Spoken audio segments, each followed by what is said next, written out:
Welcome. You're listening because you need to grasp these major global events, get the full picture, and do it efficiently.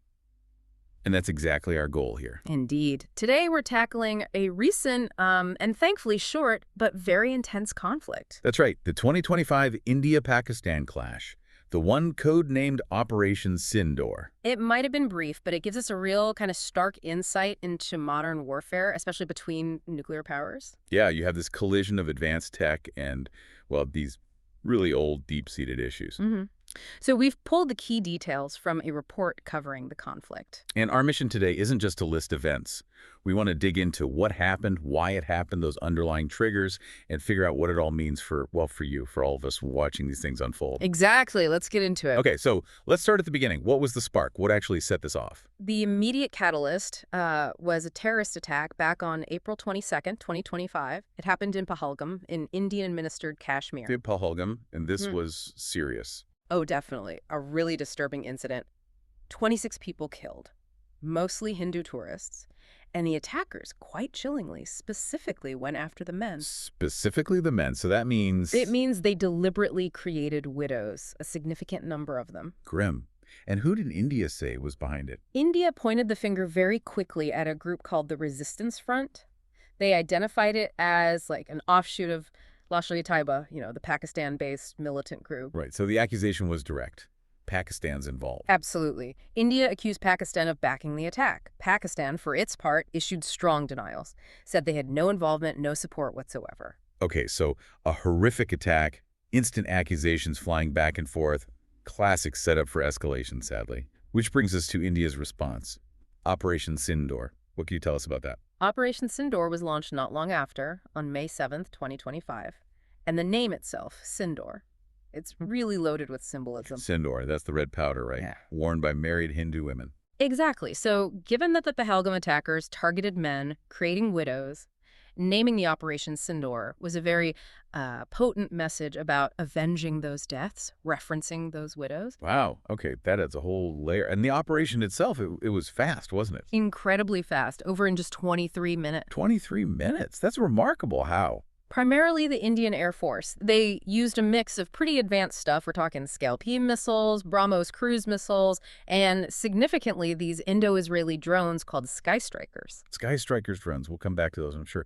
What did India say they were hitting? What were the objective? India stated they had 9 specific locations, terrorist sites, they called them, spread across Pakistan itself and Pakistan-administered Kashmir. These sites belong to? Lashkar-e-Taiba and also Jaish-e-Mohammed, another known militant group.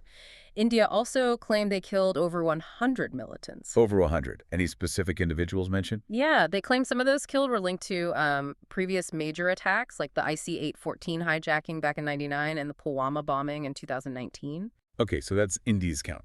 Swift, targeted, hitting militants linked to past grievances. But Pakistan, they saw it very differently. Oh, completely differently. Pakistan's version was that these strikes didn't hit militant camps at all. They said the Indian missiles hit civilian areas. Civilian areas, like what? Including mosques, according to their reports. They reported at least 31 civilian deaths, and tragically that included a 3-year-old girl, several teenagers. A very different picture. That's, starkly different. How did Pakistan's leadership react? Their prime minister, Shahbaz Sharif, was furious. He called it a cowardly act of war, and while you'd expect a response after that, Pakistan retaliated. They hit back. How? With similar methods? Yes, Pakistan launched its own drone and missile strikes aimed at targets inside India. And did those get through? What was India's defense like? Well, India seems to have intercepted most of them. Their air defense systems, especially the S-400, that's a pretty sophisticated Russian system they have. It apparently did its job quite effectively. The S-400, Yeah. Right, known for tracking multiple targets.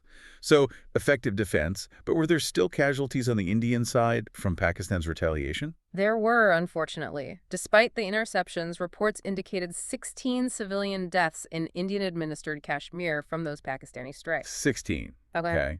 And military casualties on Pakistan's side. Pakistan acknowledged at least 11 military casualties from the whole exchange. Okay, so casualties on both sides, civilian and military.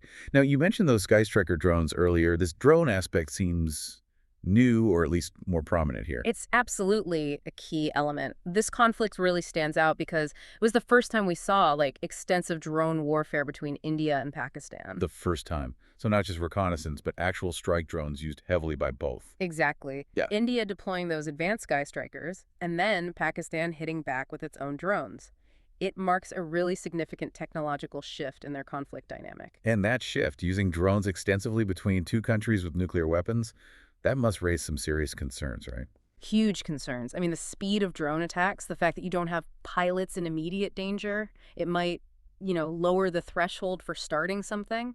The political cost of losing a drone isn't the same as losing a plane and pilot. Right. It makes escalation potentially faster, maybe harder to control. Precisely. It compresses decision-making time, increases the risk of miscalculation, and when you factor in the nuclear dimension, well, it's a worrying development. It adds a whole new layer of risk. And speaking of risk and confusion, during all this, getting accurate information must have been incredibly difficult. What about misinformation? Oh, it was a huge problem. Rampant, really. Media on both sides were filled with conflicting stories. Conflicting how? About everything. What targets were actually hit, how many casualties, were they civilian, were they militants? You got completely different narratives depending on where you looked. It created this real fog of war. And that kind of information chaos, what effect does it have? Well, it poured fuel on the fire, didn't it? It whipped up public anger in both India and Pakistan, made it much harder for diplomats to try and cool things down. And social media probably played a role. A massive role. Unverified claims, rumors, propaganda. It all spread like wildfire online, often faster than official news outlets could fact-check. Getting a clear picture was almost impossible in real time. So, a dangerous military situation compounded by an information war. The rest of the world must have been watching nervously.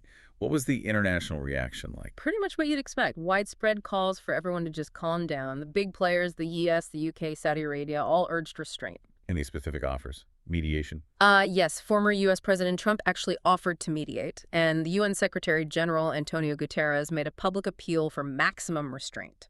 So, pressure to de-escalate. Did it work? What diplomatic steps were taken? Thankfully, yes, things did pull back from the brink. A ceasefire was agreed upon relatively quickly, set for May 10th. Was it clean? Did it hold immediately? Not perfectly. There were reports of some violations initially, from both sides, actually. But the crucial steps seemed to be talks held on May 12th. Talks between who? The Directors General of Military Operations, the DGMOs from both India and Pakistan. They managed to reach an agreement to reduce troop levels along the border. Okay, so direct military-to-military talks leading to tangible de-escalation. That's positive. Definitely a key step in winding things down. So the immediate crisis passed. Yeah. But the underlying issues, they didn't just disappear, right? What's the sort of aftermath? Yeah. The current state of play? No, the core issues are still very much there. After the ceasefire, you had India's Prime Minister Modi making statements, basically saying Operation Sindoor showed a new normal, India's new zero-tolerance policy on terrorism, implying more direct action in the future. A signal of future intent, and Pakistan's response. Prime Minister Sharif, on the other hand, doubled down on calling for peaceful talks. He stressed the need to address the big, unresolved problems Kashmir, obviously, but also things like water-sharing disputes. So, different postures emerging. India emphasizing strength, Pakistan emphasizing dialogue, but the fundamental disagreements remain. Exactly, and that's the main worry. So if you had to boil it down, what's the single biggest takeaway from this whole episode? I think, despite it being so short, the most critical point is that this was the first real drone-on-drone conflict between these two nuclear-armed nations. With its technological first. Yes. And it raises serious questions globally about escalation risks in the future. Because the root causes Kashmir, cross-border terrorism accusations, they haven't gone away. The region is still volatile, maybe even more so now with this new tech in play. Okay, let's quickly recap then. We had the horrific Pahalgam attack serving as the trigger. India responds very fast with Operation Sindoor, symbolically named, using advanced missiles and, crucially, drones. You're right.